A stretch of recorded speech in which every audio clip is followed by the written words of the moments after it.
আজকে ইফতারে শরবতের বদলে কি খাবো? গতকালকে তো স্যালাড খাইলাম, তো আজকে কি খাওয়া যায় ওইটা চিন্তা করতেছিলাম। তো হঠাৎ করে মনে হইলো যে দেখি একটু ইউটিউবে সার্চ দিয়া কোনো রেসিপি পাই কিনা। তো হঠাৎ করে দেখলাম কেক আপ আর স্পেশাল রেসিপি নুডলসের জুস। লেবুর শরবতের পরিবর্তে এই নুডলসের জুসটা আজকে ট্রাই করব।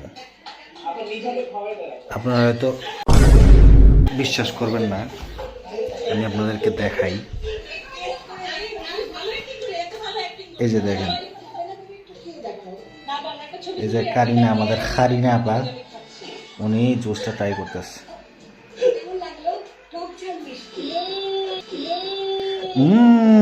নুডলসের শরবত, টক ঝাল মিষ্টি, খুব মজা।